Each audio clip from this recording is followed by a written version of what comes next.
doing their best to offer their support to the recent victims of the floods that have devastated Queensland in Australia. As to the game itself, Park Ji-sung, Tim Cahill, Cha Do-ri, Harry Kewell, Ki Sung-young, Mark Schwarzer.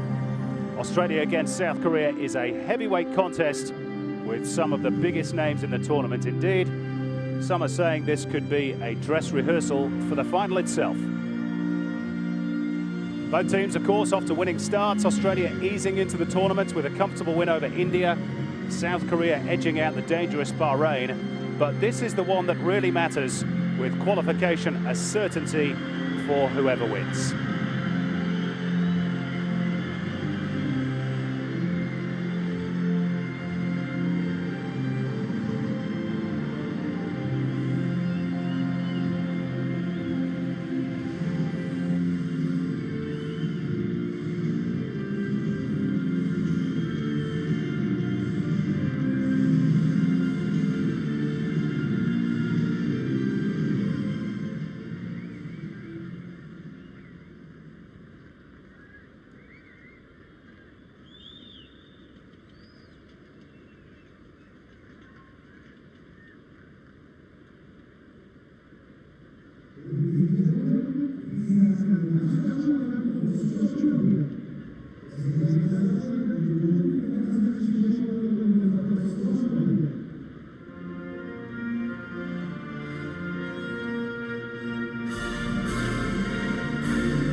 Well, the Asian Cup really starts here for Australia and South Korea.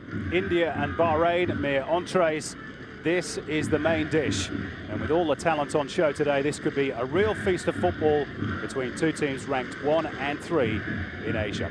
Australia are unchanged, so the new look strike partnership between Harry Kewell and Tim Cahill continues. Sasha Ognanovsky's name has featured heavily in the build-up. He, of course, plays in Korea with Songnam, and the Koreans have hinted they may try to exploit his perceived lack of pace. The Koreans make one change due to the suspension of central defender Kwak Tae-hui. Hwang Jae-won gets the nod for just his 5th cap, but the Suwon stopper is an experienced campaigner on the regional stage, winning the Asian Champions League with Pohang in 2009 and being nominated for the Asian Player of the Year award the same year. A trophy, of course, won in 2010 by Sasha Ognanovsky. Plenty of talent on the subs bench as well for both lineups. Watch out for the number 11, Son Heung-min, for the Koreans. He plays in Germany with Bundesliga outfit Hamburg. Our referee today is a local man, Abdulrahman Mohammed, and His assistants are both Qatari as well, Hassan Al-Tawadi and Mohammed Darman.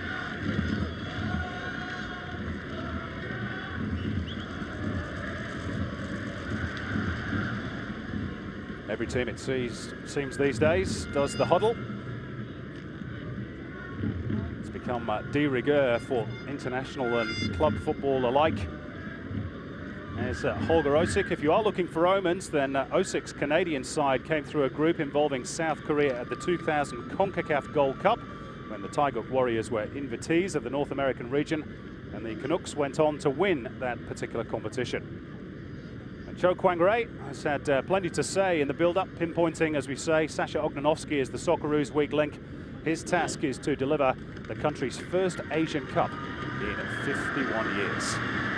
Now, before we start, we're going to have a minute's silence for the victims of the recent floods that have so devastated Queensland. Our thoughts are with all of those affected back in Australia.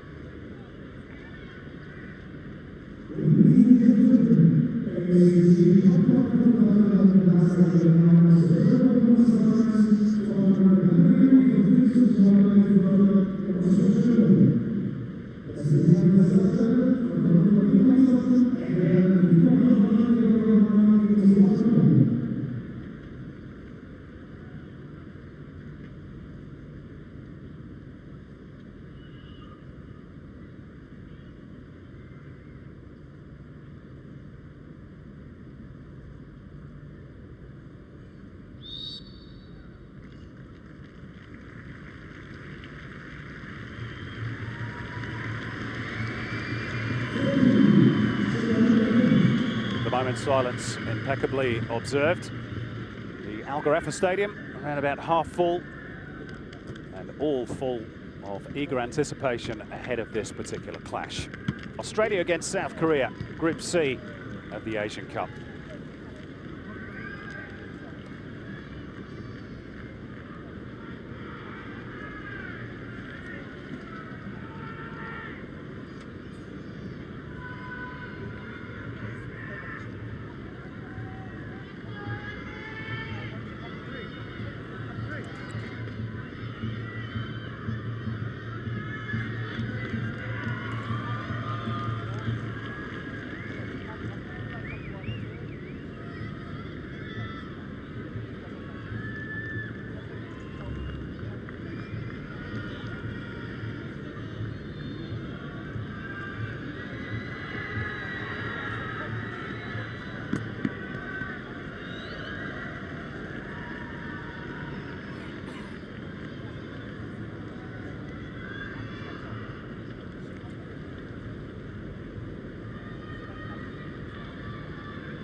Well, 4 years ago, Australia stumbled against Japan in the heat of Hanoi.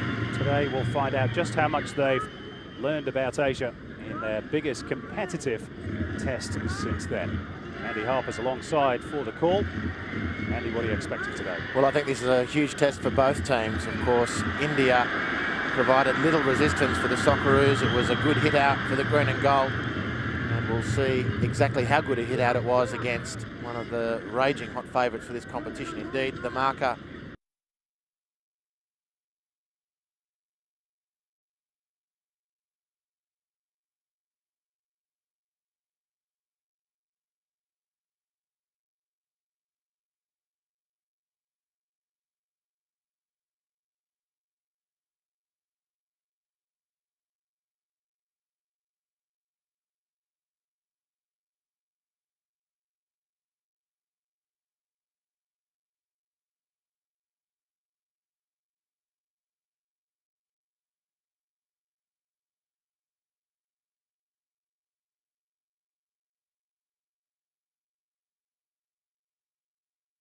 for South Korea, as dominant as they were against Bahrain. We'll get to see exactly what sort of reflection that is as to their progress with this match against Australia. It's a huge clash, huge significance to both countries.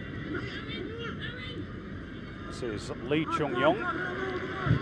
Plays in the English Premier League, of course, with Bolton Wanderers. 5 of the Korean squad based overseas. Tim Cahill. 2 goals in the first game against India. That's a new look partnership up front alongside Harry Kewell has so far impressed most pundits, it seems. Yeah, I think it's a good combination, certainly potentially. It's sort of bizarre with 2 guys at this stage of their career haven't really played a lot in that part of the field. Had come to Asia Cup 2011 and they've both gravitated towards the centre of Australia's attack. It's got a lot of potential to it. It's almost as if it was so obvious nobody had ever thought about it. Jason Kalina. Square ball for the captain, Lucas Neal, who continues the run. Now he's out of position, but Brett Emerton just drops in and tidies up. Here's Sasha Ognanovsky, subject of much talk during the week, Andy. Knowing big Sasha and his temperament, I don't think that will have worried him in the slightest. That might do, though. That's a very loose one for Miller Jedinak. And this is Park Ji-sung looking to attack Australia down the left.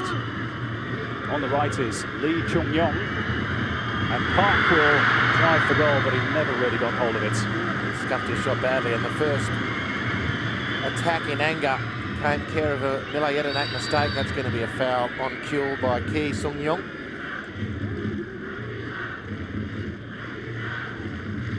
Touch the ball for Mark Schwarzer. It's been otherwise a relatively sedate start from the Korean Republic. I was expecting them to come out with a little bit more fire and brimstone.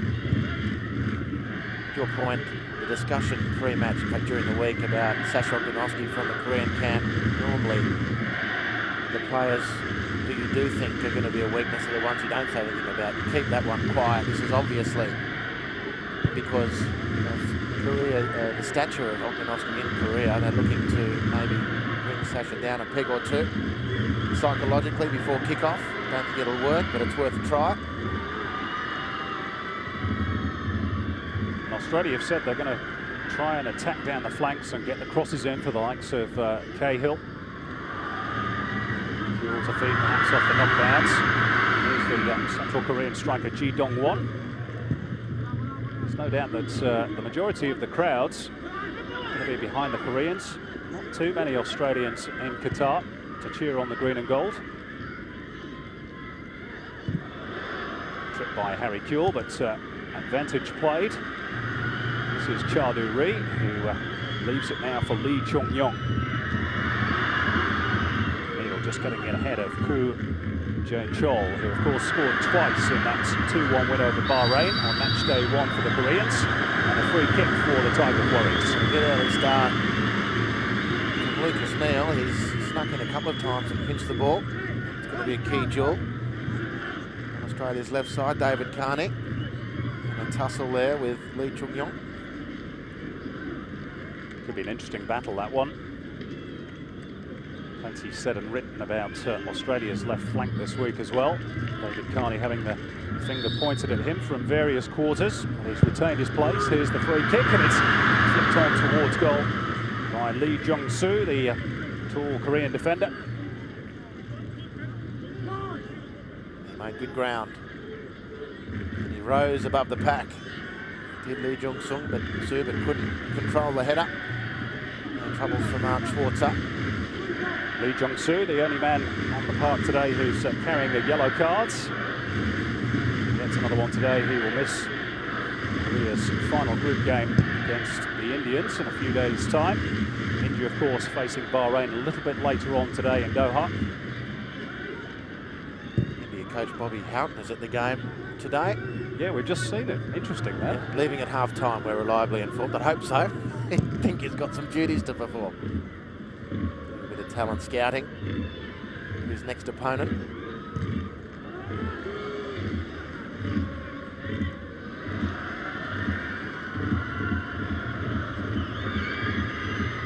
This is Cahill.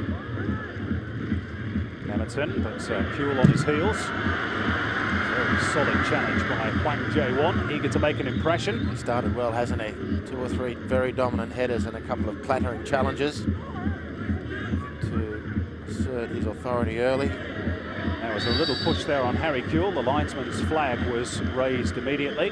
Just pushed it a little bit too far then. It was a clear foul. Harry Kewell feeling for the contact and making the most of it. Now, first chance perhaps, Andy, to test out the Korean defence. Timmy Cahill, of course, will always be a threat aerially. Wiltshire to deliver. We've seen this many times in the past. Up it goes.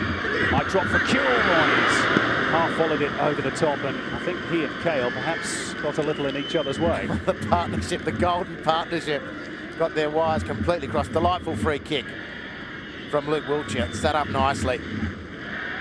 And Timmy Cahill, an inadvertent handball, completely accidental, probably put Kewell off.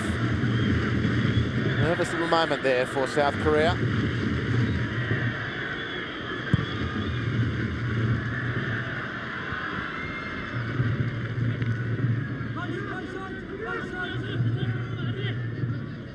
Australia making just their second appearance, of course, at the AFC Asian Cup. Quarter-finalists 4 years ago in Southeast Asia. South Korea, without silverware in this tournament since 1960. I'll still have to reread that a few times to believe it. Back-to-back titles, 1956 and 1960, and nothing since. You do have to shake your head. Third place 4 years ago under Pimba Bake, of course, who then went on to coach Australia and actually qualified the Socceroos for this tournament. Lots of links between the two nations. Chris Hiddink, of course, is another. Jedinek hasn't found his range yet for Australia. There's that chance bubbling up for Kewell. Difficult one to control.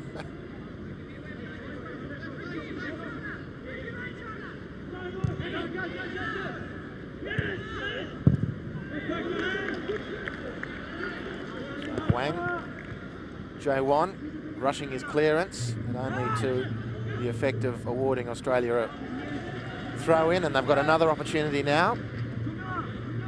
Highly fashionable for throw-ins to be launched deep and long from this part of the field. Australia opting to go short, it seems.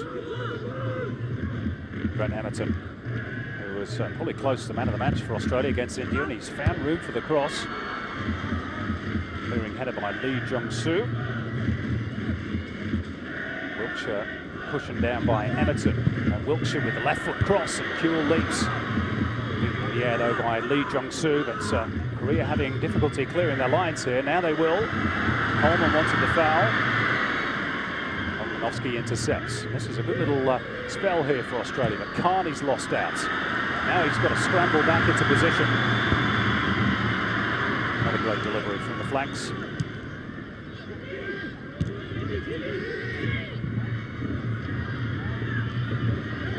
Well, some good pressure for Australia early. Korea Republic pinned in their own territory and haven't been nearly as efficient getting out of that part of the field as they were against Bahrain. Geez, they were lively. Game one, far more subdued. Game two, take that as a huge mark of respect for their opponents. Good decision from the referee. Lucas Neal standing his ground. Ji Dongwon trying to rough up the Australian skipper. Impressive customer, the number 10 for Korea. He's only 19 years of age. His game against Bahrain was more befitting of a seasoned professional at this level. 13 goals in all competitions for his club side Chunam Dragons last season. And a goal in his international debut as well in the 2-1 friendly win over Syria at the back end of last year.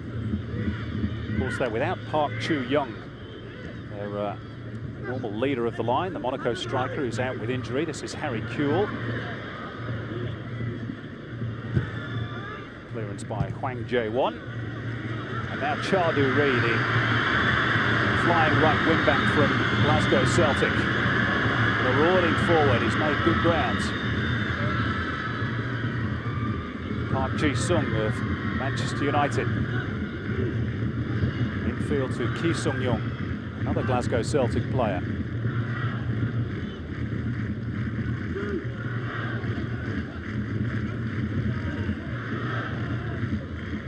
Good keep ball by the South Koreans. Park Ji-sung, they're very technically adept, the Tiger Warriors, we know that.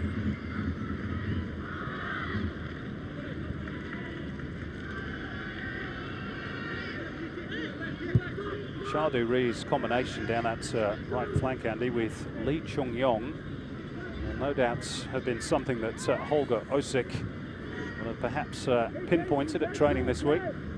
Well, Australia's formation, without the ball, dropping into their own half, very compact.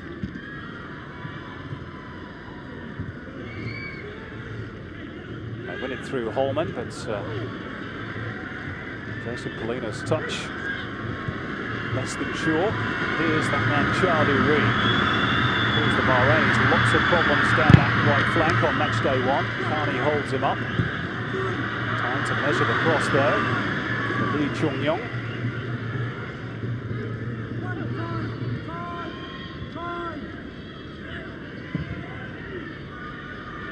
Wilkshire picking out Kuehl. Earns a throw-in. Harry Kuehl's 49th cap for Australia tonight. International now for some 15 years. 1996 he made his debut as a then 17-year-old.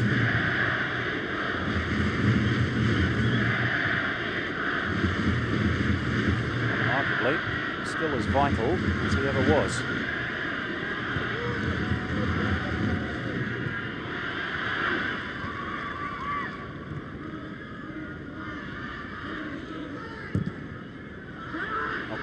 Going long, and Cahill hairs after it, but Jung Song Rayyan plays for the Asian Champions League winners. Songnam was out smartly. Chardou-Ree goes long for South Korea. Neil steers it back to Schwartz. So a comfortable start from Ognenovski and Lucas Neal in the centre of defence. It's still only their third game at international level. Ognenovski making his debut just before the tournament against Cairo in December, in fact. Kuehl. Two defenders around him. So Kuehl has muscled his way through. Still he goes, Harry Kuehl. Support from Emerton. Curling cross, Cahill's there. Well worth a push in the back there. That's what Cahill and Australia are claiming. Referee having none of it. Interesting.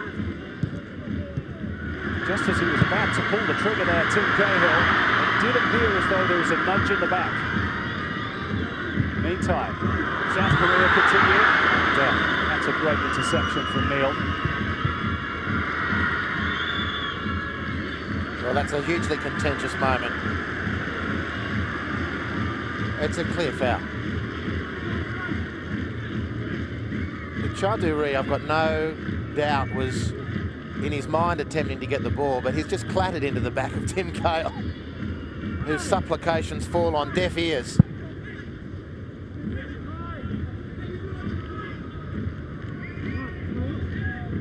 A lucky moment for South Korea.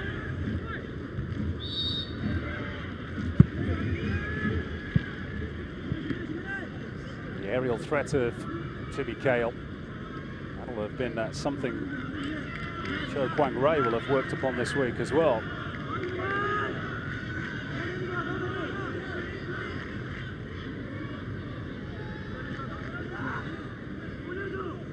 Gonna have to watch him again here.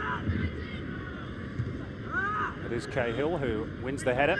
Wilkshire back into the danger zone. Clearance only as far as Kalina.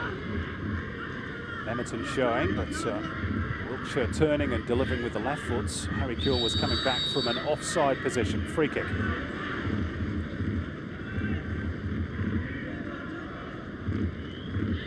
Well, did they get that moment wrong a few minutes ago? There's no doubt they got that one right.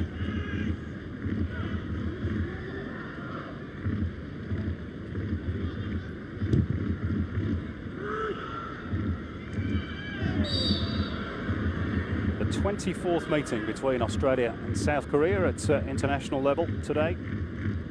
A series that has produced 9 wins for Australia as we look again at Chardou-Ree's alleged push on Tim Cahill. 9 Australian wins, 6 draws and 8 Korean victories. Couldn't be much closer. They haven't met in a competitive game since back in 1977, a World Cup qualifier. In fact, they met twice that year. Leg in Korea, finished goalless. The match in Australia finished in a 2-1 win for the Socceroos. John Kosmina on target twice, as he often was, Andy. Indeed, had a terrific career with the national team. John Kosmina was in the dugout 4 years ago as assistant coach for the Socceroos.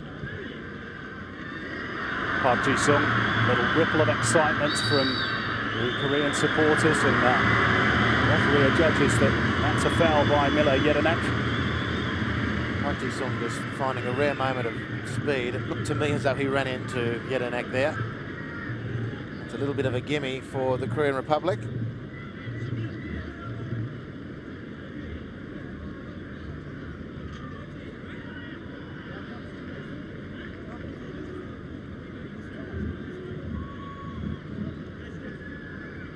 Mark Schwarzer organising the wall. Looks as though Ki Sung-young will be the man to deliver.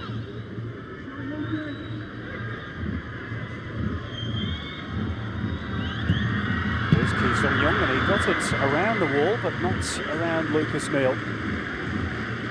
Well positioned, the Australian captain. And he was on retreat to that near post, wasn't he? The defence was organised, and Lucas Neal composed as ever. As cool as you get in these situations, Lucas Neal.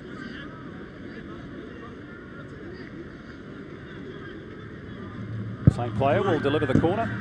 Everton got there first. Park Ji-sung goes down on the edge of the box, and then it's lashed towards goal by Ji Dong-won. Still Korea threatened, and now the whistle is blown. They scrambled to clear Australia. All bobbling around. Jason Kalina in a contest with Park Ji-sung.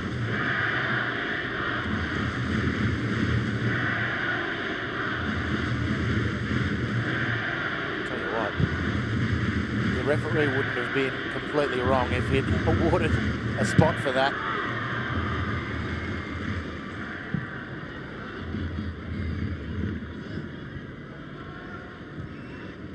So here's Ki Sung-young.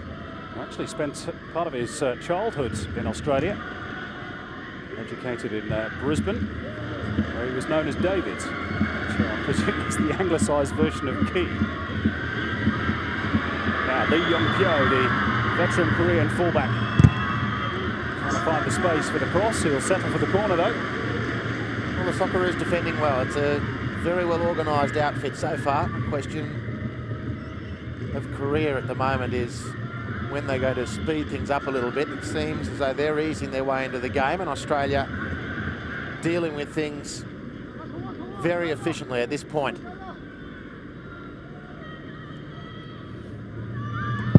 Ki Sung-young's corner. Nodded back for the centre half, Hwang Jae-won, and again, Lucas Neal in the right spot at the right time. And now the counter is on for the Socceroos through Jason Kalina. Needs some help.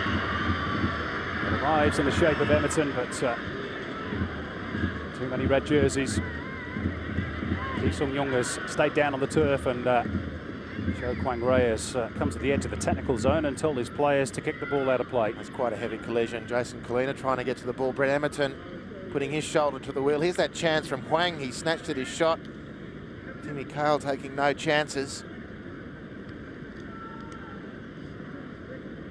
Came off his knee more than anything else from the central defender, probably why he plays at the other end of the field. Ki Sung-young to get some treatment. We're referring to those flood-ravaged parts of southeast Queensland. You can only assume that Mr. Key, after spending 4 years in Brisbane, has his own network of family and friends in that part of the world, and I'm sure he's wishing to send his best.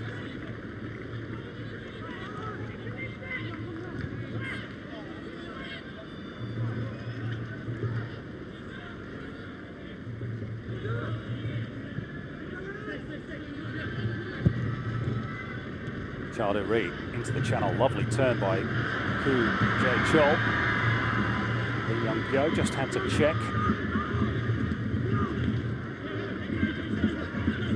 There's the 33-year-old now playing in this part of the world with Al Hilal in Saudi Arabia after a glittering career, really. Took spells at PSV Eindhoven and Tottenham and Borussia Dortmund. It's good foraging by Brett Holman. Emerton, break on here for Australia. Kuehl takes it away from Ri, and he was felled in the process. Ri doesn't agree, but it's a free kick for Australia, and maybe a yellow card too for the Korean fullback. Well, it's a terrific counter-attack, swift as you like, from Australia. And the key man in that move was Brett Holman. It was a sensational piece of anticipation in midfield. Look at him go, harrowing, working hard, determined to win the ball, which he successfully does, and then instinctively releases Brett Emerton. Emerton looking for Harry Kuehl. Ri can't get goal side of Kuehl as he tries to play the ball. Makes contact with the Australian striker, hence the free kick, hence the yellow card. And a free kick in a really good position here. Kuehl, Jedinak and Thani debating matters. Jung Sung Ryong pacing the goal line.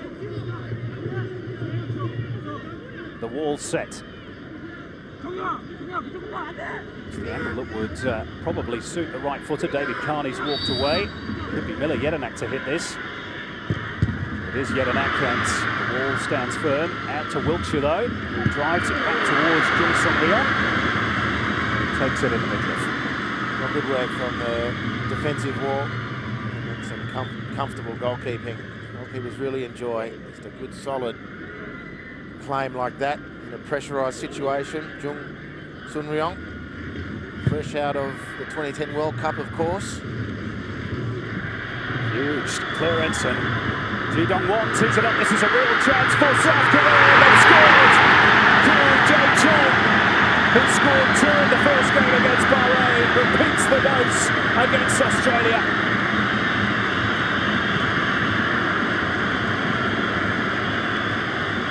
Well, a classic Group 1 goal, really. But Koo Jae-chol is in rare form at the moment. And Australia have been punished for a moment of defensive slackness. Well, they've been so compact, Australia in defence. It's the 2 of the young guns for the Korean Republic who unite in the penalty area. It's as rudimentary as football can get. There's the offside claim, which wasn't valid. Expert work from the 19-year-old. He flicks it off to the 21-year-old and the 2 juniors with huge futures. Ji Dong-won, number 10, off to Koo Jae-chol for his 3rd goal of the tournament, and a crucial one at that.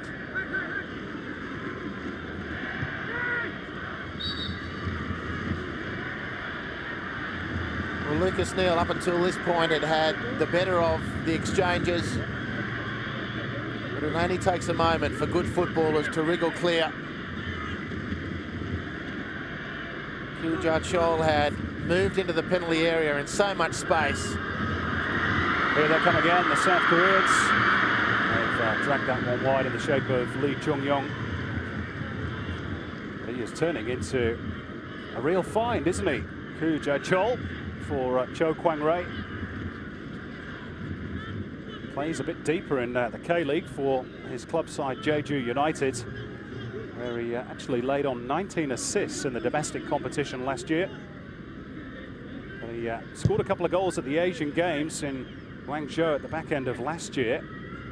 That prompted the national coach to push him forward a bit further.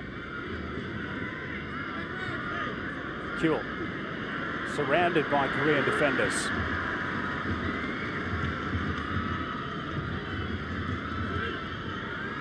It's a big test now for Australia.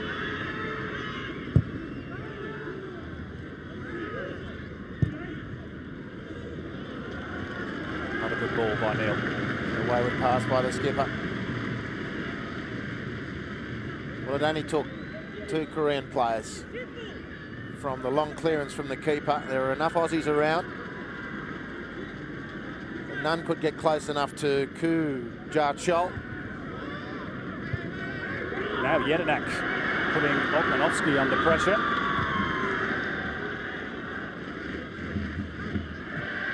Jedinak threads it through. Kuhl, who's been very tightly marked. Lee Yong-rae slides it out wide right. South Korea starting to build up a bit of a head of steam here. Leading by a goal to nil. The majority of the crowd on their side too, the Daeguk Warriors. Lee Young-pyo steps inside one, little one too. Lee Young-pyo, Korea really starting to play here. Schwarzer makes the save from Ji Dong-won. And gee, Andy, Australia lucky they weren't two behind. Well, they've got a head of steam up, the Daeguk Warriors. They move from a marked position. This is the key at the moment. They're moving from a marked position into a free position, and the Australians not knowing whether to go or stay. And the pass is right on the mark. They're starting to get some fluency. The shot straight at Schwarzer, who beat the ball away and recovered at the second attempt.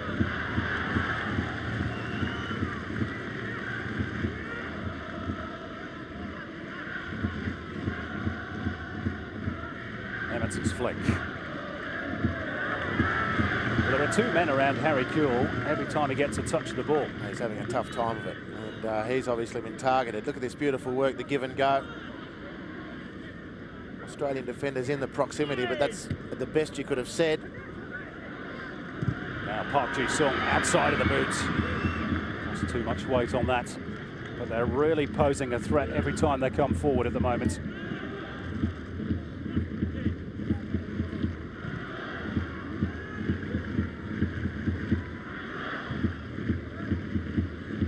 Australia need to spend the next few moments, if they can, just keeping the ball away from Korea. It's taking a little bit of a sting out of the game.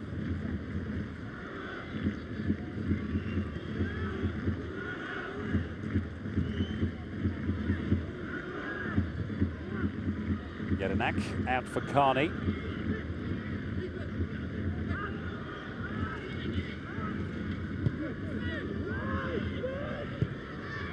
Emerson.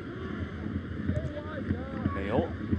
Left Luke Wiltshire a bit short there, and Wiltshire fairly clattered into Lee Young-pyo, and there's going to be a yellow card here. That's for Brett Emerson.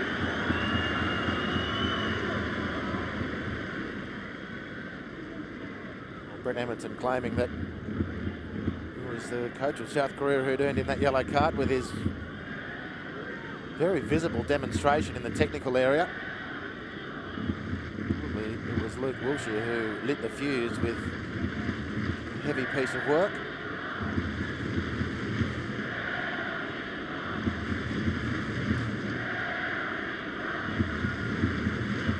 Well, our caption is saying that Luke Wiltshire got the yellow card. I'm pretty sure it was Brett Emerson. Yeah, there's no doubt it was Brett Emerson.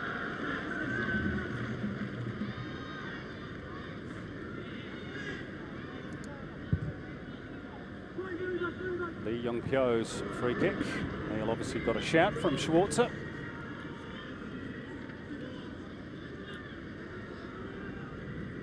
There we go. There's confirmation of the yellow card for the Blackburn Rover.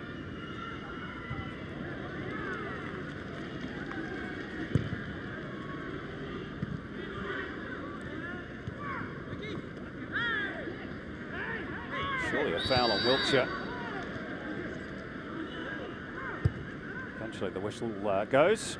Hung up towards Cahill.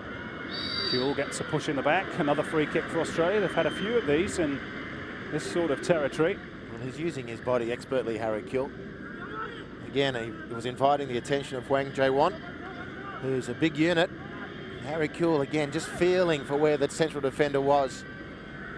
And instead of looking to play the ball on first time, sensed there was an opportunity. Their centre field, it's a terrific position for a free kick. And the other thing that Kuhl's achieved out of that is just heaping a little bit more pressure on the referee. Now, can Australia make this one tell? Kuhl's lining up this time.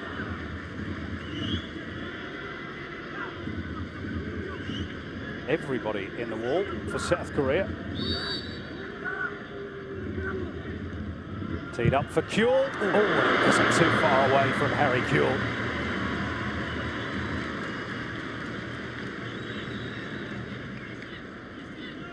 Hit it well. Me, that was close. Hit it really well.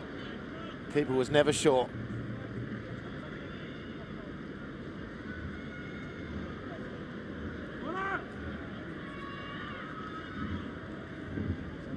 Harry Kuehl already got through a fair amount of work, run nearly 3 kilometres. If you want more on those player statistics, visit the AFC official website. This is Charduri.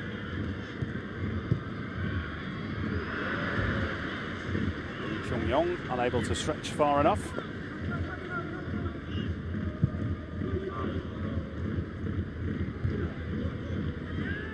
Break here for David Carney.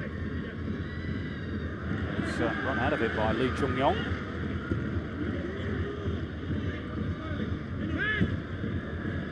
Given away by the Koreans. And Kuehl. Holman. Cahill. They'll build through David Carney. And they'll try and take on Charduri. Cuts inside. Had it clear by Lee Yong-pyo, only as far as Kalina. And then Wiltshire to Emerton.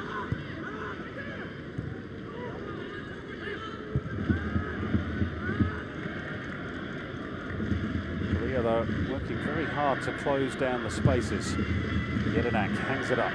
Kuehl. For Cahill, but telepathy on that occasion. Not quite there between the new look Australian front two.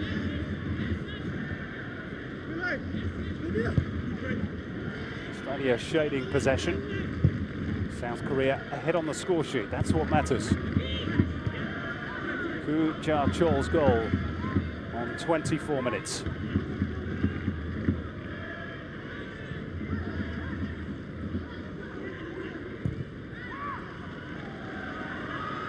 Ji Dong-won onside and in possession. Volkanovski slides across, only as far as Park Ji-sung, who chips it up towards his teammates Lee Chung-yong, but Schwarzer sticks out his long arms and claims. There's no doubt the South Koreans posing much more of a threat in the final third. Koo Ja-chol. Held up by Ognanovski. Goal kick. Well, apart from this moment, which separates the teams, and one other promising attack from South Korea. Brilliant work, Ja-chol. Excellent, excellent midfield player getting forward. Third goal of the tournament. 2 attackers beat 5 or 6 defenders. And Lee Yong-pyo just with that 1-2 on the edge of the box about a minute or two later. Otherwise, Korea have been very conservative.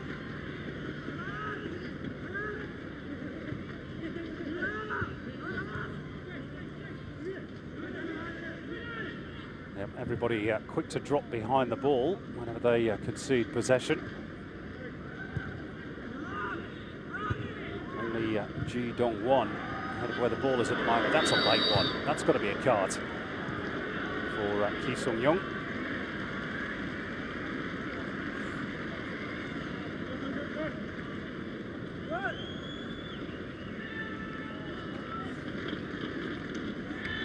Well, how often do you see it happen? A player loses control with his touch and then in their desperation to try and fix things, compound the error with a late tackle.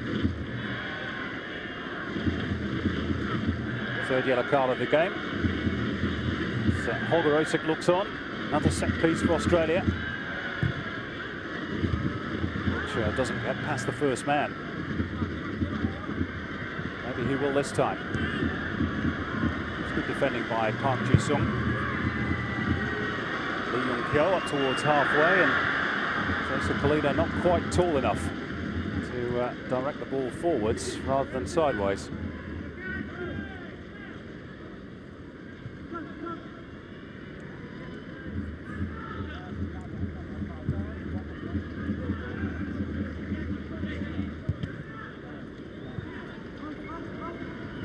Here's the goal scorer.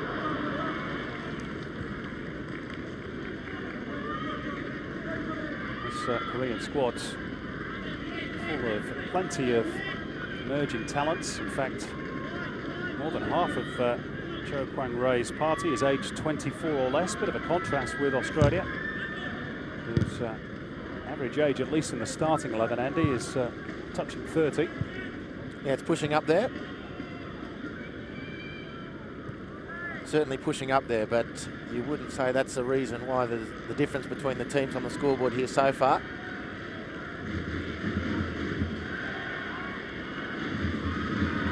Lovely turn from Park Ji-sung.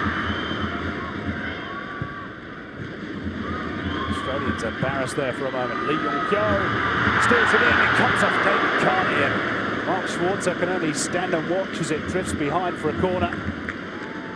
More warning signs for the Socceroos. And what about that piece of work from Park Ji-sung? A beautiful turn from Park Ji-sung, but then Australia not able to pass the ball out of their own area. Ji Dong-won with the header. It was going well wide. David Carney trying to get into a defensive position, inadvertently deflecting the ball. Variation on the corner.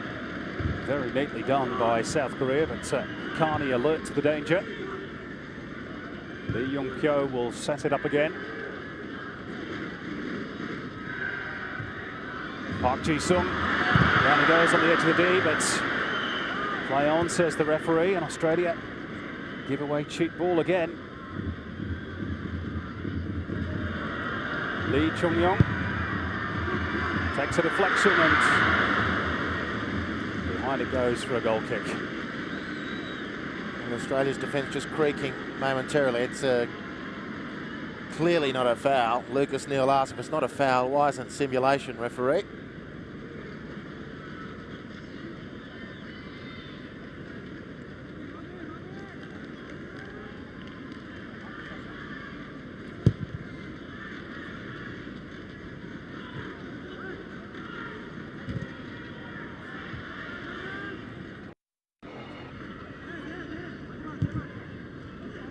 Shade under 7 minutes to go before the interval. Holman nips in, a mistake by the Korean defence. It breaks here for Harry Kewell. Chance to light it up.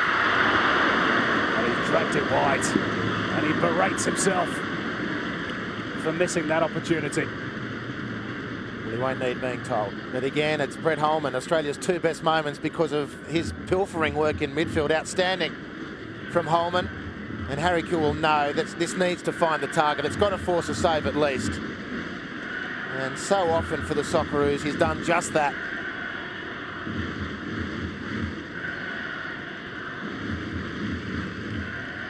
"14 goals for his country, Harry Kewell, but not on that occasion."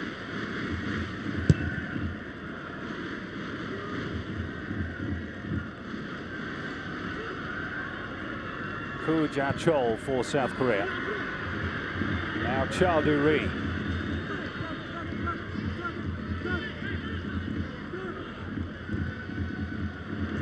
Loose one. Emerton to Jedinak.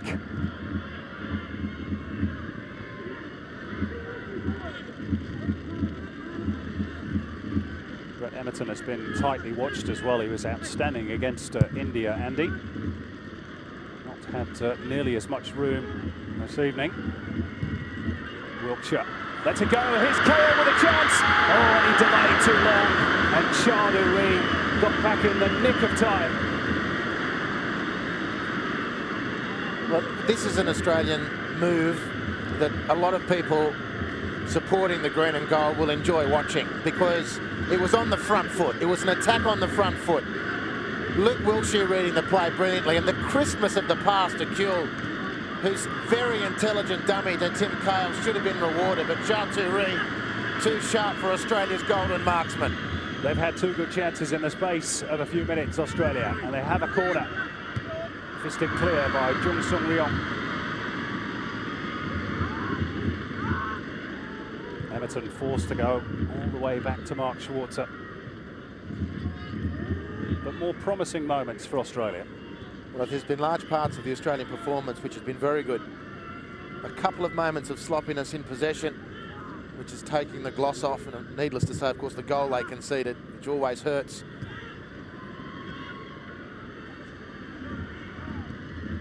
But they've forced Korea back. They haven't been able to dictate the pace in large measure, South Korea. And here's Milayedanet looking to steal now.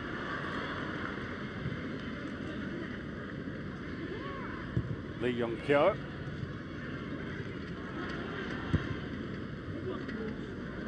Wiltshire gives it back to the Korean fullback, and they'll keep it in play here. They will through Lee Chung-yong. Running at speed at the Australian defence. Park Ji-sung offering support. Ji Dong-won wanting the ball played early into the middle. South Korea prepared to be patient.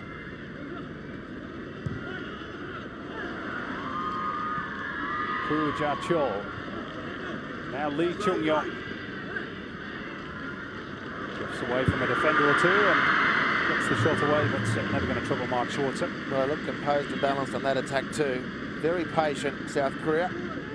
Lee Chung-yong just backing himself in the end. He opened up the angle nicely. Didn't at all make the contact he wanted. They worked that, the two of them, nicely down the right-hand side. Lee Chung-yong and Koo Ja-chol. Australia untroubled for the most part.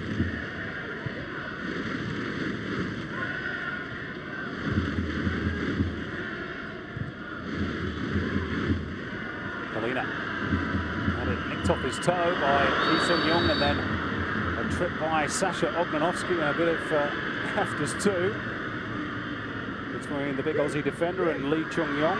It's a yellow card for Ognanovsky. That draws rich applause from the Koreans in the crowd. They know him well, of course. He was a little bit late on Lee Chung-yong. Yeah, and it's a fair enough decision from the referee too. Ognanovsky is the dominoes falling theory. Jason Kalina had the ball stolen in the centre circle. Ognanovsky backed himself to try and win the ball, at least stop the attack. And there was a whole pile of space out there for a counter-attack.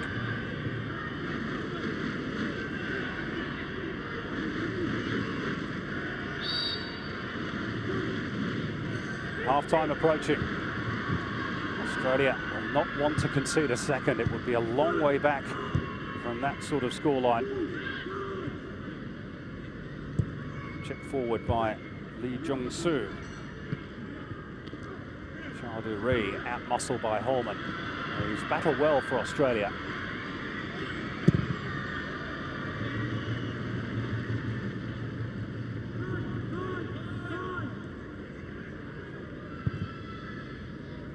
Wiltshire looking for the run of Emerton.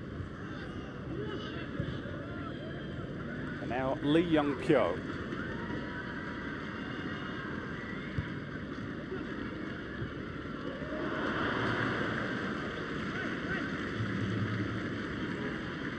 Almost, but not quite.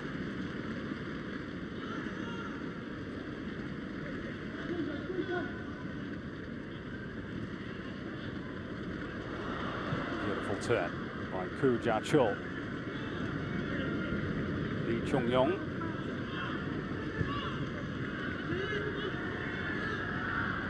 Chardou-Ri. A little give and go, and South Korea are away. Disappointing cross from South Korea's point of view. It's going to be a goal kick. Pretty much immediately over the byline from Chardou-Ri. The goal again, as direct as you like. Ognanovsky trying to patrol Ji Dong-won, and he's a very, very clever player, as is the goal scorer. The two youngsters combining. Get the feeling Asia's going to be seeing a lot of those two over the next decade. Australia, so often in the past accused of playing direct football, undone by the Route 1 goal. Now Wiltshire chips it in towards Cahill. Volleyed clear by Chardou-Ri. One back by Neil.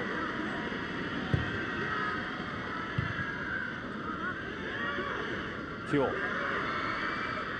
Just bounced off the top of his head and into the grateful arms of Jung Sung-ryong. Yeah, he wasn't the favourite to win that one. He almost made something out of nothing. I think it's been a good half from Harry Kyo. Have found him very difficult. Hwang and Lee to mark him. I'd suggest he's won better than half the challenges that have come his way. A couple of free kicks as well. He He'll be hugely disappointed with that gilt-edged chance he missed.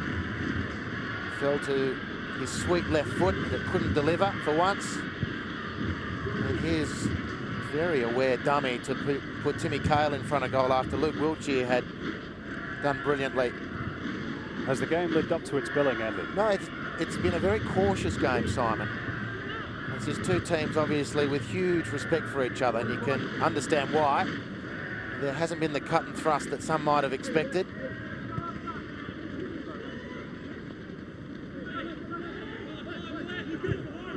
Cavalleri's warming up in the dugout, which can only mean injury news for Australia, I'd suggest.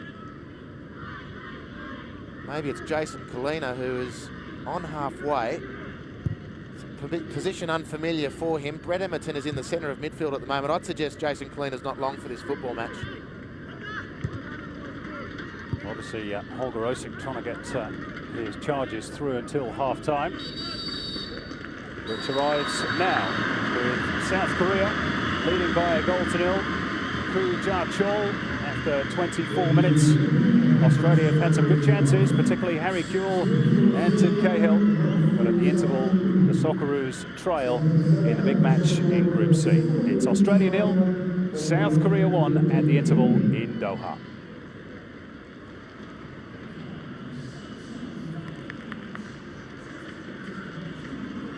Well, Andy, as you say, perhaps a bit of a slow burner this one. Yeah, definitely. Look, the Korea Republic have come into this game worried about where Australia can hurt them, and they've built their game from that base. Harry Kewell, Tim Cahill, two of the headline acts in Australian football, are very cautious not to allow those two guys to assert any sort of foothold in the front of Australia's formation. So from that platform, it's been a very, very constricted, very withdrawn Korean Republic approach to this game. Looking to keep possession. They're not bombing forward as they did against Bahrain. So there we go. It's 1-0 for the Koreans at the interval.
welcome back to Al Gharafa, where South Korea are leading by 1-0 at the interval.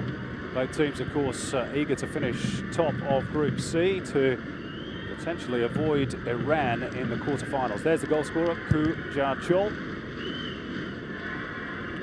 South Korea particularly anxious to avoid Iran. They've met Team Melli in the last 8 of the last 4 Asian Cup competitions. Now change for Australia at the interval. Jason Collina is off, and Carl Valeri is on in his stead. And we can only presume Andy Harper, and that's due to an injury.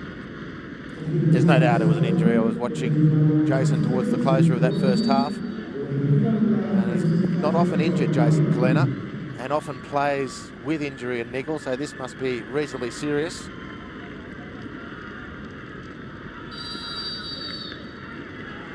So South Korea leading by 1-0 get us back underway, and immediately Carl Valeri is into the action with a foul.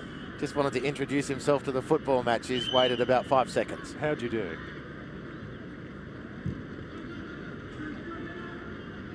South Korea have the advantage, but Andy, Australia certainly created a few chances in that first half. Harry Kewell with one in particular, and they had a good shout for a penalty turned down as well. Yeah, look, I think on balance it was a very solid half from Australia. Some excellent movement, some excellent passages, and some brilliant chances, which fell to our favoured sons, the favoured sons of Australia.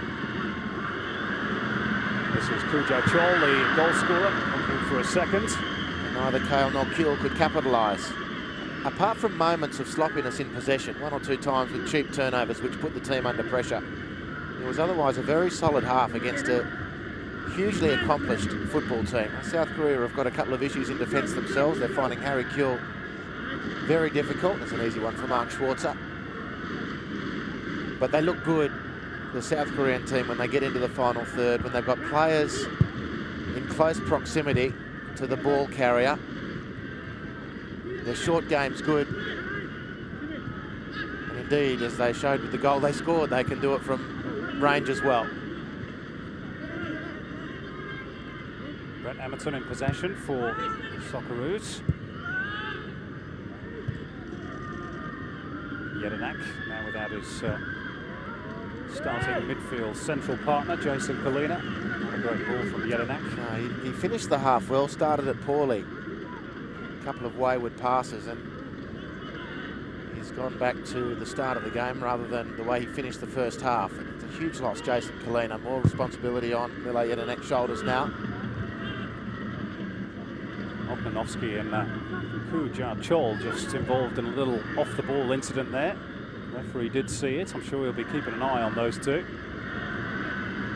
He's had a couple of running battles, hasn't he, Sasha Ognanovsky? Probably knows a fair few of these Korean players from his time in the K-League.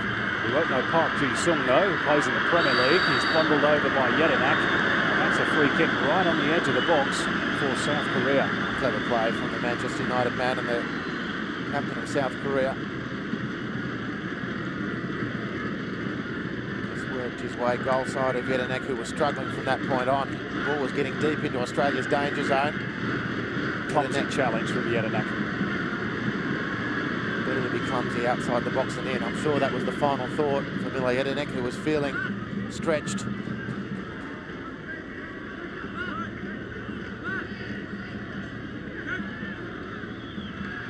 So Ki Sung-young with a chance to test Mark Schwarzer, perhaps. He tried to curl it around. Never looked likely to get enough dip. It's going to be a special free kick to score from there. Very, very tight angle.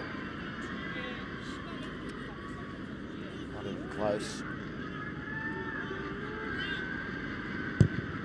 4 goals in 32 internationals for Ki Sung-young. Oh, and Jedinak has fallen rather awkwardly there. The aerial battle with Lee Jung-soo. I think the foul was against Harry Kewell for that little shove. And that pushed defender into midfielder for Australia. And hence the cartwheel from Mile Jedinak. Just rattled the rib cage just a little bit.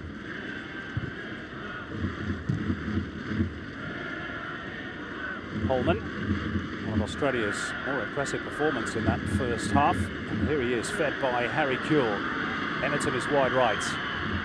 He is the option. Drills it in looking for Cahill. Partly cleared only as far as Carl Valeri. Took a bit too long to bring it down. Set himself.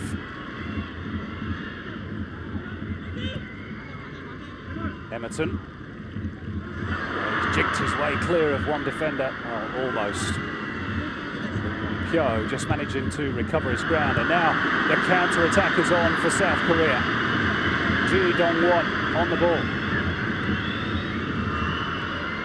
That's excellent coverage from Milo Jedinek. It was a good charge from Ji Dong-won as well. Now Lucas Neal read that situation adeptly initially, but lost control of the ball.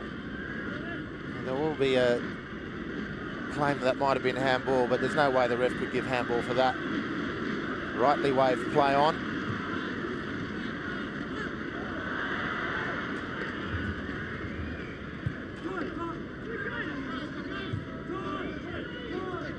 Australia playing their way out of defence superbly. Holman on the charge. He's just held up the challenge, an illegal one as it turns out, by Lee Chung-yong. Well, stellar work again from Brett Holman. The Australian mentality in this game is not to panic. They played the ball out of defence beautifully. But it's the cheap turnovers like that which are hurting their cause more than anything. Bit of a shank off the boot of Ognanovsky, but no harm done.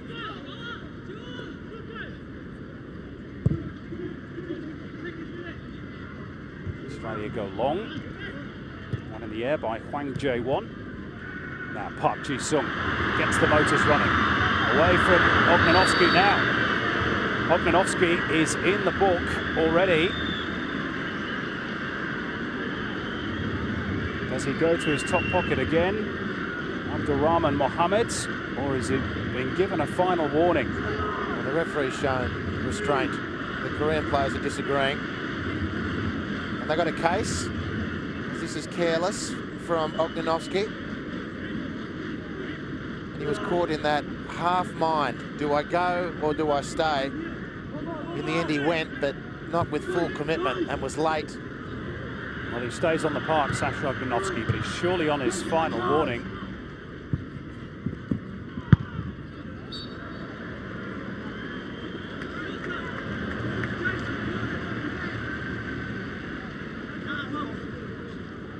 Corner for South Korea.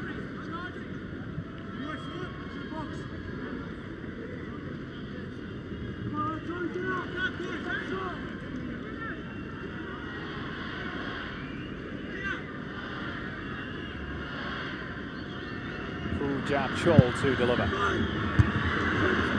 Tim Cahill using his aerial prowess to good effect in a defensive sense this time. Back he comes in and flashes over the top of Schwartz's goal off the head of Lee Jung-soo.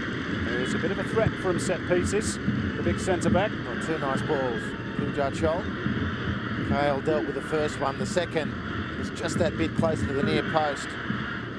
Lee Jung-soo managed to get in the front position, couldn't control the angled header. Oh, Australia breathe easy.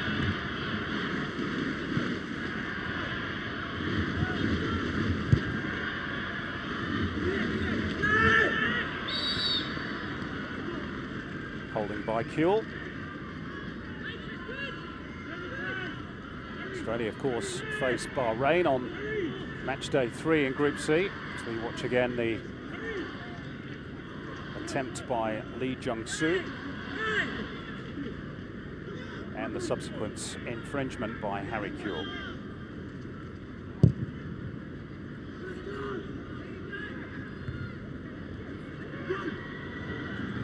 Now Ognanovsky desperately trying to stay on the ball, and down went Chol right on the edge of the box. No free kick given. He stays lying on the deck. Play continues. The Koreans want the ball kicked out and play stopped. Interesting, because they were the team that kept the ball in the first place. Referee now just checking that Chol is okay. Ognanovsky beaten in the first instance.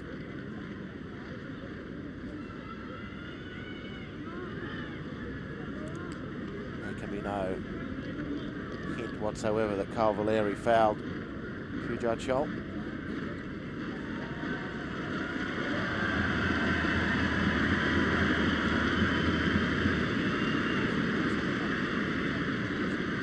He's been impressive, hasn't he, in that rolling behind the striker.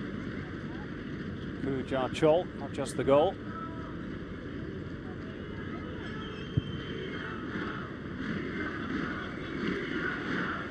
Maybe just caught slightly by Carl Valeri. Awkward for the referee. Cho Kwang Rae, 80 caps for South Korea as a player. Says he wants to reinvent the national team's style of play. He wants to make them more like Spain. I think there's a few coaches who'd like to play like Spain, in fairness. Easier said than done. Wayward pass from defence to midfield from Lucas Neal. That's a good steal from David Carney. A counter-attack on for Australia. Holman herring down the left.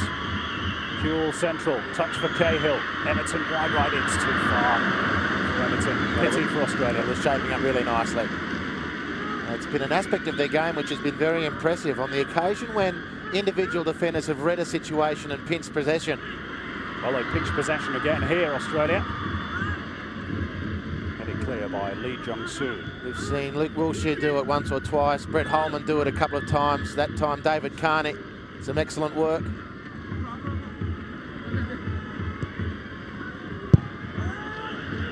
Clearance by Lee Yong-kyo. Very big done by Kujachol, who's grown in stature this Asian Cup. Well, again, the way the South Korean players play out of trouble, Australia was putting real heat on them then. Brett Holman, Timmy Cahill.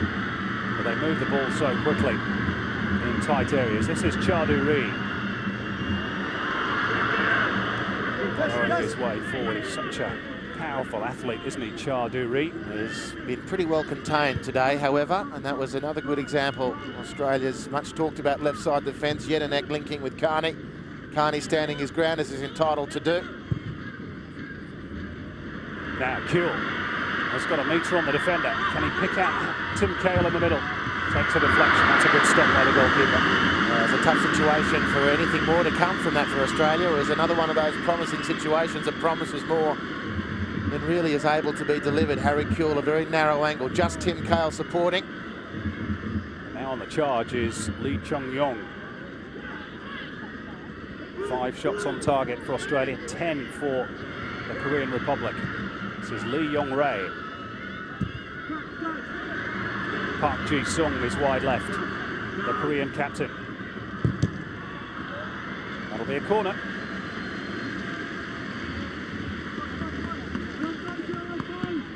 Just look at the massive red shirts blocking the route to goal. For so long it was just Tim Cahill in support of Kuehl. Completely understandably, Harry Kuehl would take the option to goal.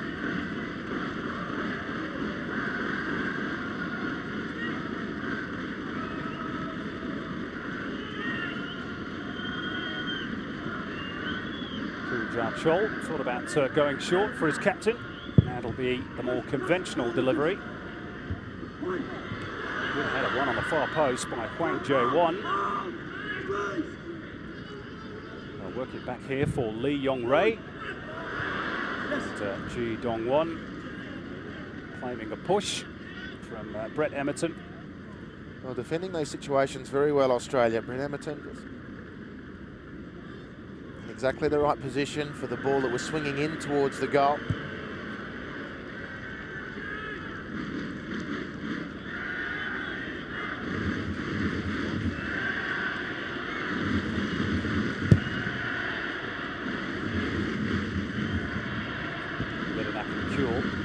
Not communicating.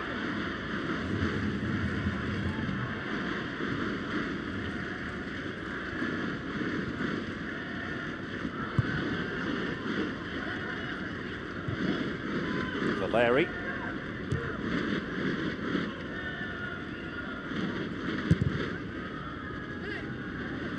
Schwarzer up towards Cahill, but Cahill leaning on his man. Yeah, Lee Jong-soo got there first. That's the rule of thumb. Timmy Cahill trying to get somewhere there or thereabouts where he can make a play on the ball. Referee again made the correct decision.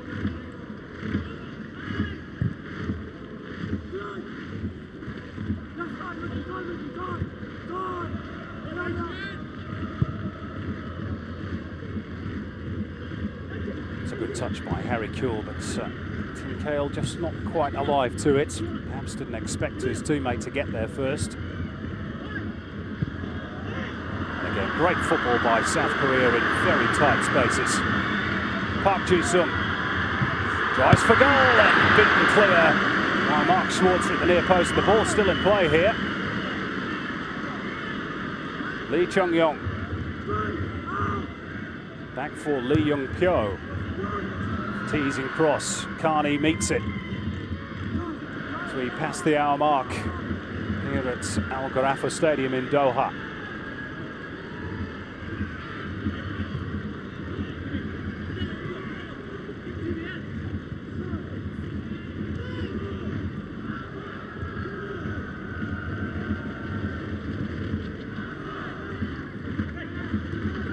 Thani.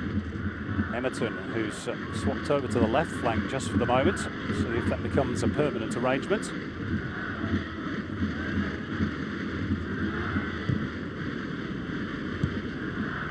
Has found it difficult at times to find space. Brett Holman has taken Emerton's old position.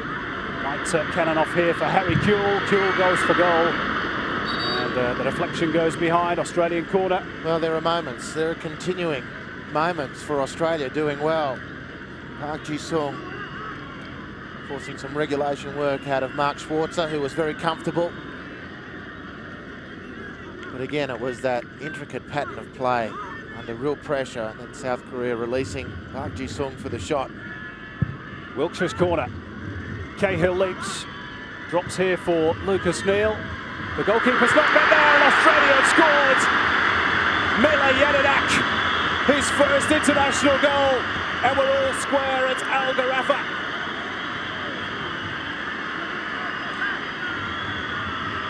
And what a brilliant time for Australia to equalise. Mile Jedinak's first half started slowly, finished strongly. His second half has started slowly and has developed some real momentum. This is a key goal. What a way to break your international goal-scoring duck. South Korea not dealing with the contest. Firstly, Timmy Cahill causing trouble. Then Lucas Neal just very intelligently touching the ball into the traffic, turning it into a lottery. The lottery from which the goalkeeper should be backed because he has a huge advantage, standing at well over 6 feet and able to use his fists. But not good enough to get the better of Mile Jedinak, and Australia draw level. And for the first time inside this stadium, we're hearing the voices of the Australian supporters. The Koreans rocked by that goal, trying to hit back straight away through Park Ji-sung. Well, this game is poised where it should be, Simon. I think both teams can lay claim to having some very promising moments. Australia's counter-attack play, I think, has been better than South Korea's. And South Korea's play in tight areas to fashion the odd chance has been better than Australia's. And the ledger is level accordingly.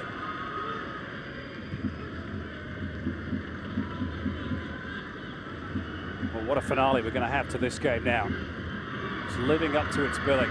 Park Ji-sung going on a mazy dribble. Might drop here for Ji Dong-won, who flashes it wide of the post.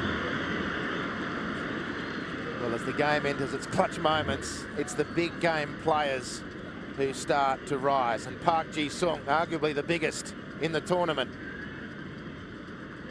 And he looks to dance around the edge of the penalty area, linking with the youngster. Ji Dong-won, he should have hit the target. The hot spot showing all his work, as one would expect, as the point man in the attack, a 4-1 formation, basically, around the D of Australia's penalty area. Now one by Carvalari, who tries for goal. It's blocked by Charduri. Holman thought about the shot perhaps for a second. Forced a little wide. Jung Sung-ryong able to concede the throw-in, which is preferable to the corner. Australia anxious to get on with it. Well, that was a brilliant piece of goalkeeping. We often marvel at goalkeepers when they pull off the spectacular save or the reflex block. But for Junsung Rayyan to have saved that corner with his feet so emphatically, so desperately, was an outstanding piece of work. Maybe just caught a glimpse there of a slight tactical tweak by Holger Osik.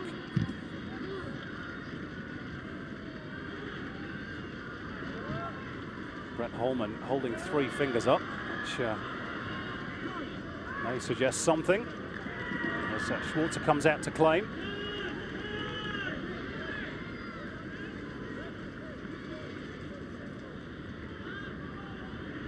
Well, the only adjustment at the moment is for Brett Holman to come back onto the left, Emerson back onto the right. That was a temporary move.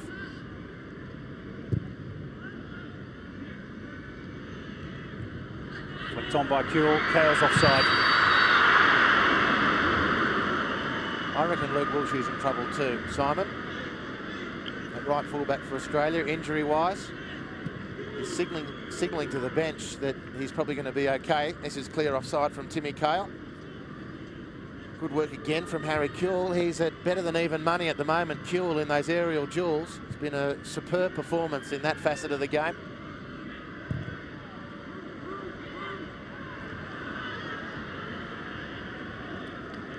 Chol suggesting that Ognanovski put the arm across him, which prevented his continuing the run. And the second change of the game is going to be made by the South Koreans. And it's the goal scorer. That was his last contribution after scoring South Korea's goal, was to wear a forearm of Sachok Ognanovski. Australia will be happy to see the back of Chol. Ognanovski in particular talking during the week as how the Jeju United youngster has quote-unquote been ripping up the K-League this season. It's Luke Wilshere down now getting attention. And confirmation it is a double change for South Korea as Luke Wilshere gets some attention. He's in some measure of distress too.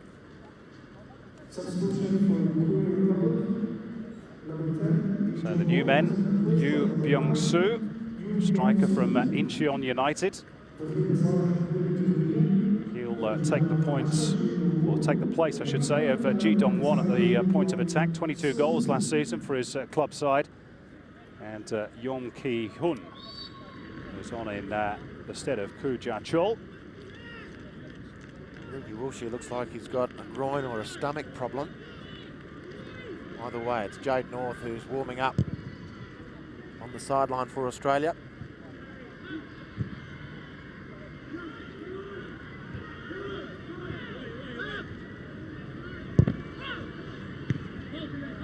So Australia just down to 10 for the moment. Wilshere back up on his feet, but not yet back up and playing. No, that's going to be a substitution. They've just indicated to the bench that Wilshere will take no further part. So an Incheon player comes on for Korea and a former Incheon player in Jade North comes on for Australia. Tight offside call that was as well. So Jade North will come on for his 33rd cap. Les Gallis, the Australian physio, just making it quite clear that Luke Wilshere was in no fit state to continue. Well, he's played plenty of times there before at right fullback, but it is surely a concern with the Bahrain game still to come, and hopefully for Australia a few more besides, that both Kalina and Wilshere have succumbed to injuries. Two key players, and it's the nature of the injuries apparently, Simon, which is the concern.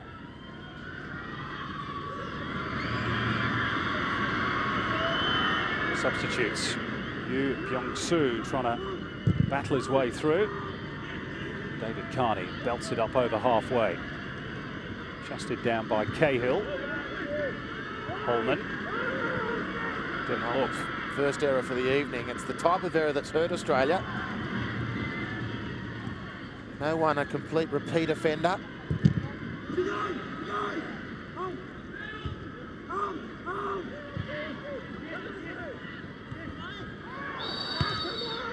Clear shove by Holman.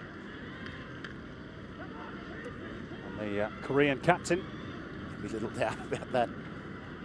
That's not a good sign for Australia. Two of their very reliable, regular players, almost 100% dependable, Kalina and Wilkshire, both leaving the field. Now Chowdhury in behind the Australian defence. Lucas Neal is there to clear the danger. That was a fantastic situation for South Korea. Brett Holman, I think, lost Chowdhury. He did. David Carney had tucked in as he needed to patrol the centre. Yong Ki-hun cannons back off the legs of Jedinak. Bit of a miscue from Hwang Jae-won, and Australia can break in the shape of Holman. It was probably the right idea, that, from Holman. And Harry Kewell very nearly made something of it. In fact, he's claiming the ball was still in play. He chased it down. He wasn't going to let it just go out of its own volition. Trying to force the issue, Harry Kewell. Impossible to tell from that angle. You have to back the assistant referee that he got it right. The whole of the ball has to be over the line. Remember.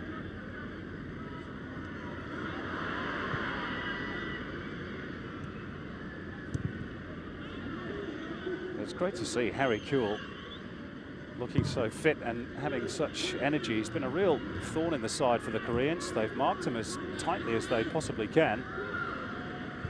Well, it's terrific for the tournament to have the big names playing well. Park Ji-sung's playing well.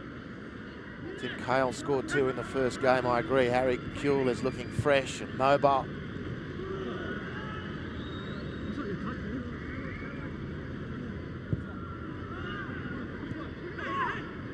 It's a really absorbing game of football. Just a shade under 20 minutes to go. Slightly subdued atmosphere around the stadium. As Cahill forages for the ball. Tremendous work again from Brett Holman. Super game. Really asked plenty of questions. Valeri back for Carney. He'll curl it in, left-footed. Jade North tried to anticipate. Now has to scamper back to mark Park Ji-sung. No easy task. Help arriving from Lee Young-pyo. Creates the angle for the cross, and Schwarzer says, "I'll have that." Completely untroubled there, Mark Schwarzer. It had potential about it again. This attack from South Korea. Fascinating football match.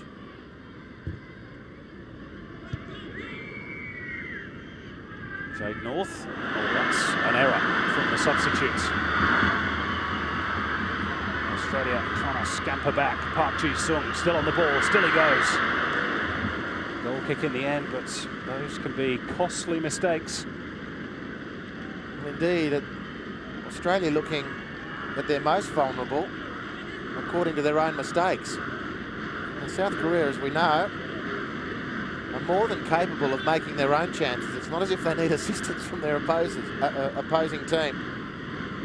And Park Ji-sung just ran out of space there. The Australian defence did regather in numbers, sufficient numbers at least, but a wake-up call for Jade North.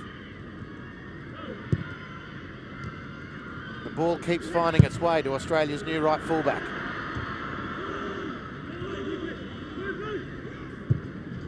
Neal goes the direct route. It might break for Australia. Here's Brett Holman. Oh, he's been flagged offside. Well, just the sheer presence of Tim Cahill was enough to cause panic in the Korean defence. Well, I think this was a super ball from Lucas Neal. You know what? Australia have found out, either before the game or certainly as the game's unfolded, that's offside, good call, assistant referee, is that for all the strength of the South Korean team, I don't reckon their centre defence is at the apex of that strength, if I can put it that way. Now, I know they're missing probably their first choice central defender, Kwak, who was sent off in the first game, but nevertheless. That's a super ball from Harry Kewell. Carney, He's not strong enough to get by Chowdhury. It's a good run from Carney. Good link play with Harry Kill. Chowdhury just too much running power on that occasion. Valeri loses the 50-50. Holman can't help him out. Prodded forward by Park Ji-sung, but Lee Chung-yong was offside. The ball just wouldn't sit for David Carney. He'd made a terrific run after being released by Harry Kill, but the power of Chowdhury, along with the awkward bounce for Carney, that's a tight one. There's a good case for that to be play on.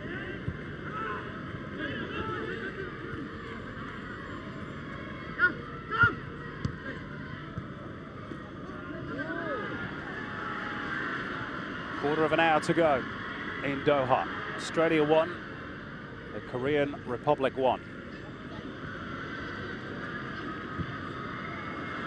Here comes South Korea trying to mount a case through the muscular Chowdhury, son of Korean legend Cha Bung-kun. The first Korean really to make an impression overseas, as he did so splendidly in Germany. And here is his son getting to the byline. And there's a free man here. Here is Lee Yong-rae, partly cleared by Ognanovsky. Park Ji-sung, again menacing. Now using Lee Young-pyo. Lucas Neal, solid again, as he's been for most of this game. Very cool and assured. Yeah, it's been a very, very good performance from both teams. A lot of good performances. And the game is going to swing on an error. At this point, you'd reckon.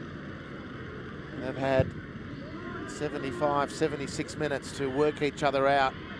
Australia trying to keep possession and then looking to pinpoint the centre of South Korea's defence. South Korea, for their part, looking to work the ball into wide areas and then get close, draw Australia into numbers, releasing space on other parts of the field, and then exploit that.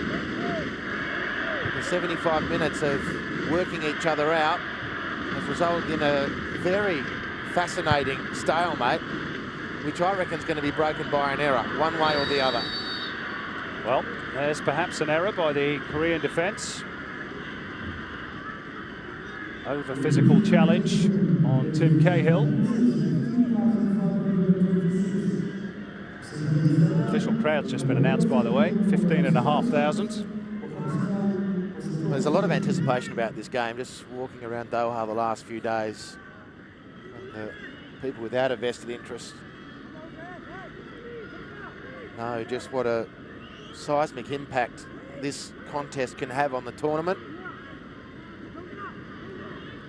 Now, you'd fancy that Brett Emerton might want to hit this one. Saw him score a free kick against Denmark 3 or 4 years ago from virtually exactly this position. Unless it's Jedinak who drives it through the wall, but wide. We know Mile Jedinak has got a cannon in his right foot from distance. He just couldn't direct it. Wall did its job. It was properly aligned. Even just slightly off from Jedinak, and it was going to go harmlessly wide from the Korean Republic's viewpoint. Well, Holger Osik said, Andy, that even though they'd be trying to win the game, a point wouldn't be a bad result. We're heading towards that, and of course it will in all likelihood go down to goal difference as to who would finish top of the section. You'd fancy that South Korea would beat India, presuming Australia do their job against Bahrain.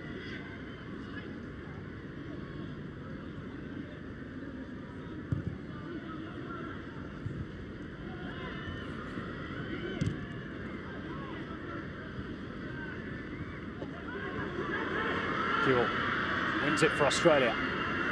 Cahill. Square for Valeri. Carl Valeri, but again Chowdhury. Not enough of his body in the way. It'll be an Australian corner. Well, no one's done this better than Chowdhury this evening. Look at the way he's chased down Australians just as they're about to pull the trigger. Got Timmy Cale once in the first half. Another two or three occasions in general play where he's broken up the attack, and Carl Valeri just as he was about to test the keeper. Chaudhuri slides in, saves his team, concedes the corner. Emerton to deliver. Cahill leaps. Referee spotted an infringement. There's a head clash too between Sasha Ognenovsky and I think it's Kwang, number 3. Kwang Jae-won.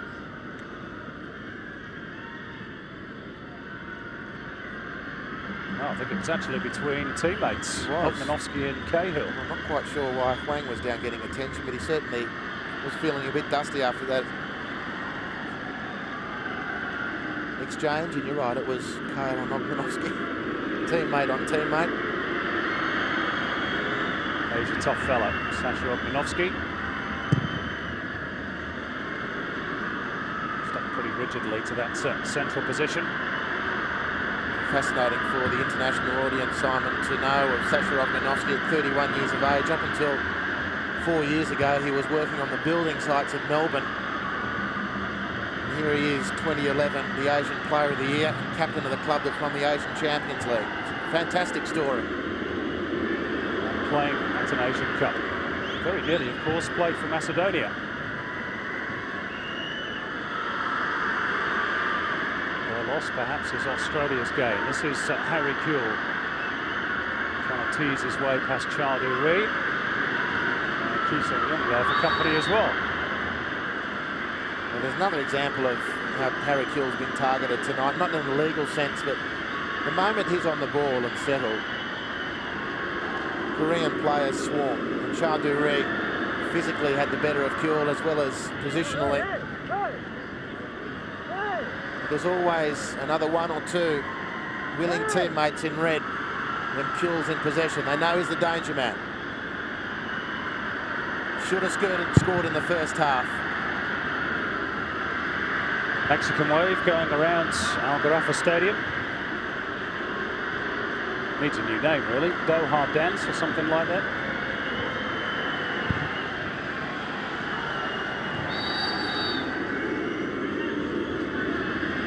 Got Emerton flagged. Well, Australia's most consistent performers and longest servants as well. 80th cap tonight for Brett Emerton. The 4th most capped Socceroo of all time.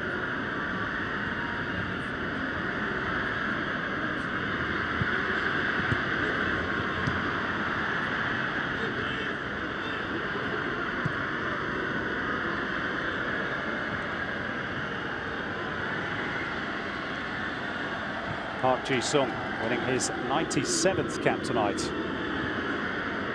This, of course, his last hurrah at this Asian Cup. Wants to go out a winner. Jade North with the block tackle. Kewell chests it down. Waits for help. Superb work. Fouled. Superb work again from Harry Kewell. Jade North looking and finding Australia's number 10. And it's the best that Lee Jung-soo can do is to foul Kewell in the centre circle. They really haven't known how to handle Australia's number 10. Yep, he's been very impressive.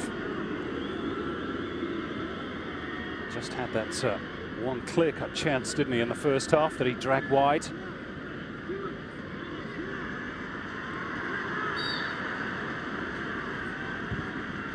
Neal's free kick.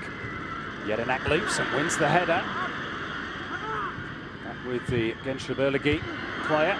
Across by Valeri.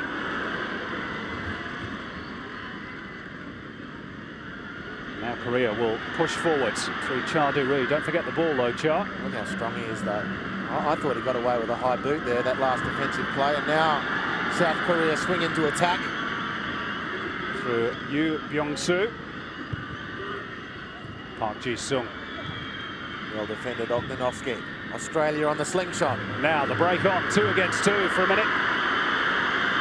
Kewell, has he got the pace to go around? He fires for goal, takes a deflection, and Jung-sung Rayyan drops on the ball. But it's starting to open up as we head towards the closing stages. Both teams want to win this game, you'd fancy. Well, players will start getting tired. There'll be individuals on that field who'll be starting to approach 10 kilometres of running. It's increasingly difficult to swing end to end as a unit. Australia counter-attacking effectively. Lee Young-pyo, too deep. Korean Republic will be careful not to open up the field. So too Australia. Park Ji-sung, who's growing into the game, just hovering around about this position. A little mistake by Carl Valeri. Here's Park Ji-sung. Down he goes. No foul by Oknanovsky, says the referee. Neil. Beautiful skills by the Australian skipper. Centre back, remember. Holman. Neil, who'd stayed forward to lend a hand. Now he's going to have to get back, and quickly, because he's given it away. Lee Chung-yong to Lee Yong-rae.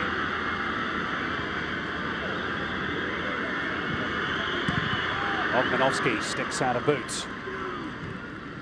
The play just becoming a little stretched. Back with Lee Chung-yong. Cha Du-ri arriving. Carney blocks.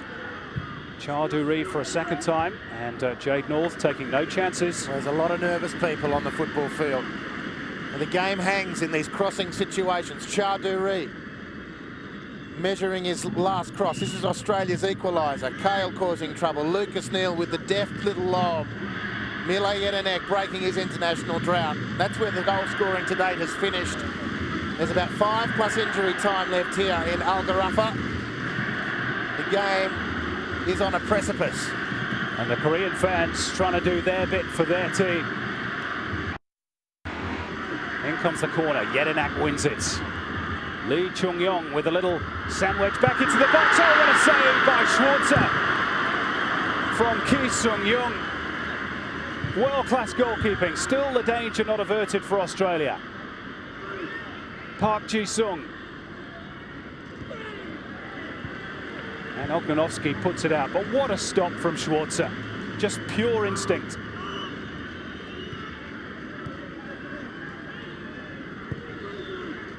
They even can barely be split on the possession numbers. Neil intercepts, but then rather tired pass up towards halfway. But Australia have won the free kick. A foul on Harry Kewell further up. Well, even when the ball's nowhere near him, he's managing to draw defenders to himself. This is unbelievable from Schwarzer. And I'm going to venture to suggest that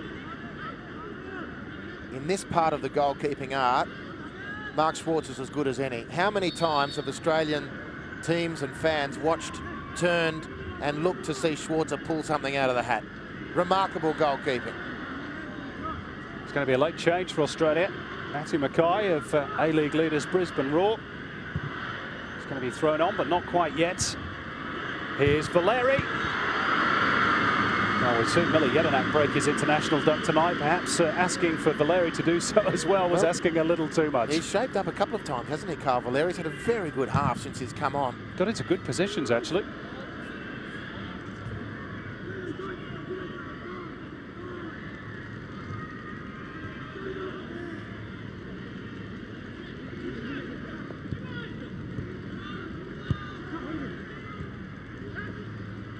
Is there to be a winner in this crucial Group C encounter?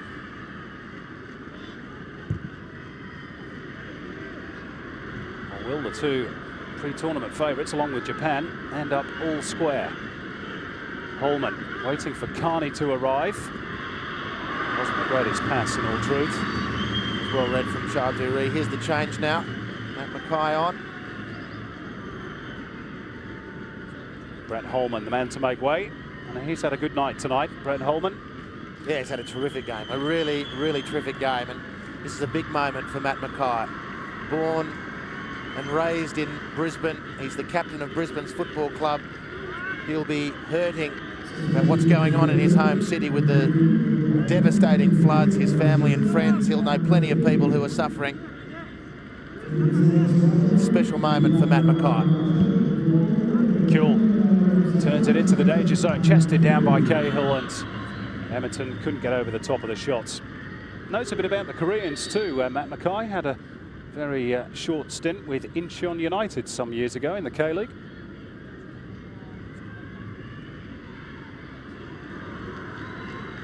Another change for the Koreans, and well, I can only presume that Yoon Byung-soo has picked up an injury because he was a substitute himself for Ji Dong-won. So one of the up-and-coming stars of South Korean football, Yoon Bit-garam, will play for the final few minutes. 20-year-old youngster from Jeonnam, voted Rookie of the Year in Korea last season.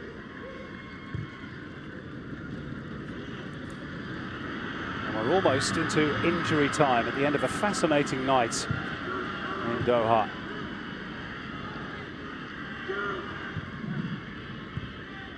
Three minutes of additional time.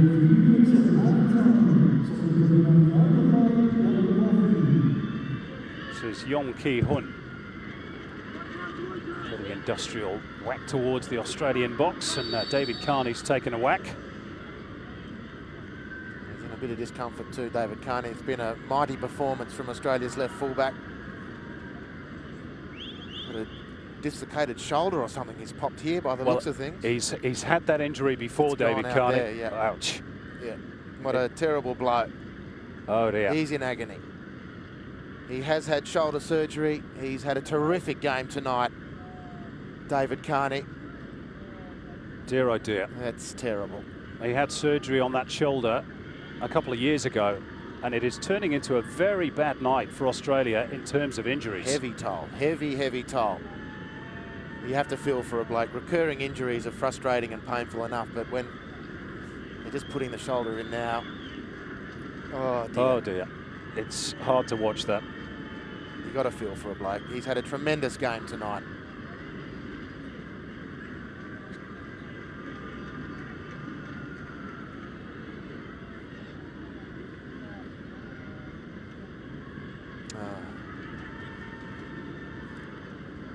These are amazing pictures from the camera that's hovering on top of the ground. And it's just so innocuous too. Well, you could tell Straight even before away, he hit the deck, yeah. He knew that the shoulder had popped out again. Australia have used their three substitutes. I'm not sure Carney is going to be able to continue. Well, he can do the Franz Beckenbauer. Play with the Not sling that I'd on. recommend that for a second. However, Franz Beckenbauer's assistant at the 1990 World Cup is Australia's coach Holger Osik. Maybe he'll be expecting some.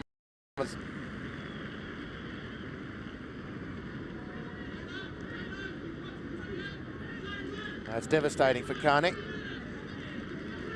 Problematic for Australia. Well, there's no real cover on that left side, is there? That's the issue. Not. That's a worry for another day. They've worked themselves into a position to have a share of the points here. Now they're going to have to finish the game a man down unless Carney can overcome the odds. You wouldn't put it past him.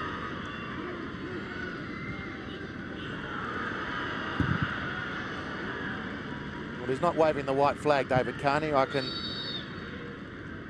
let people know, whilst the camera focuses on the football match as it should. Carney's preparing for a re-entry. This is brave play.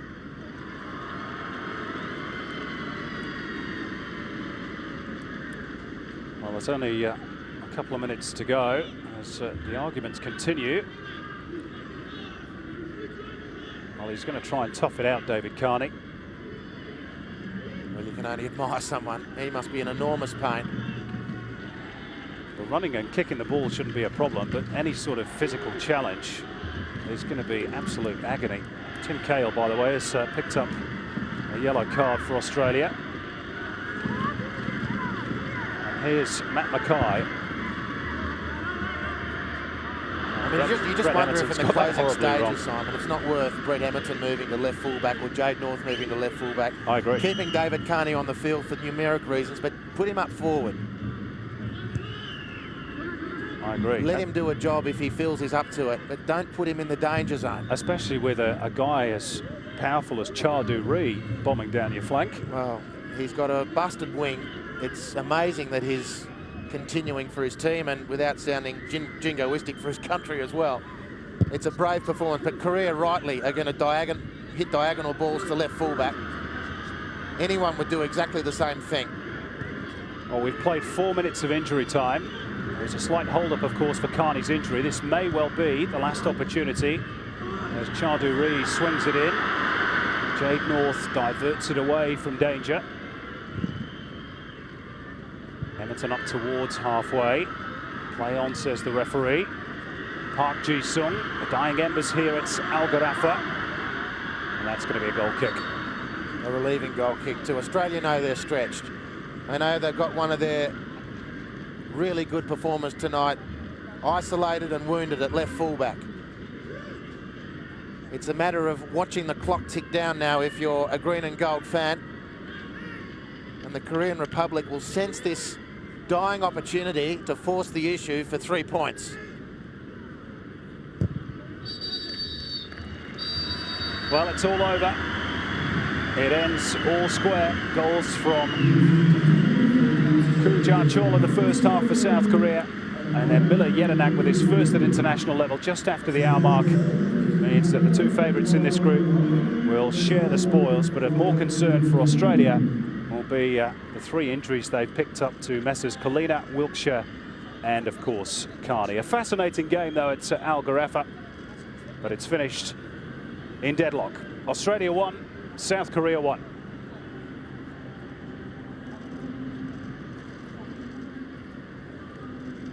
Well, handshakes, but only half smiles from Holger Osik. He will be pleased with the way his team performed. Cho Kwang-rae too. They were grateful towards the end to Mark Schwarzer for a fantastic one-arm stop. But he will be worried, concerned about those who had to leave the field injured. Andy Harper. Well, they're 3 big names. They've been 3 regular contributors to Australia over the last World Cup cycle, and indeed the last World Cup. And you talk about the 2006 World Cup with Kalina and Wilkshire. So 3 guys have been integral to what the team's achieved. Kalina, Holman and David Carney all must now have serious question marks over their availability for the Bahrain game. And South Korea now set their sights on India.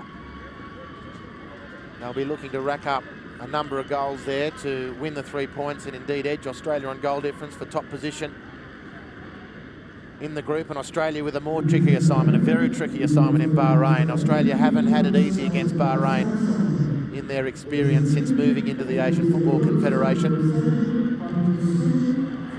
However, a draw should be enough against the Bahrainis, which is exactly what they got tonight. It was always likely to be a very tight contest, and despite the Koreans having a numerical advantage in the stands, they were unable to force the issue, even though they had arguably the tournament's top player on their team tonight, Park Ji-sung, who was one of the standout performers for the Koreans. I can't argue with his selection as man of the match. I thought for Korea, Ji Dong-won played well, set up the goal for Koo Ja-chol, who again continues to impress. And Australia had plenty of good players as well. Harry Kewell, Brett Holman leading the charge. So there we go.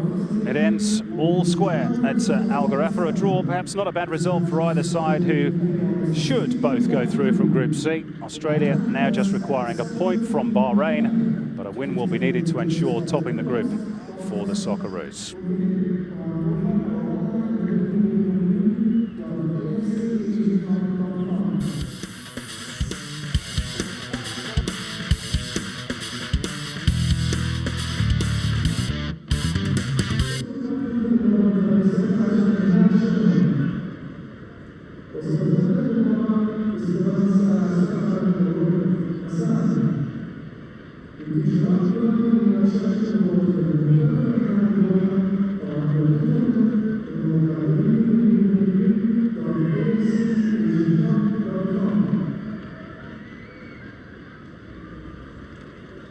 Well, firstly, Holger, are you happy with the point? Well, I think it was a very intense match.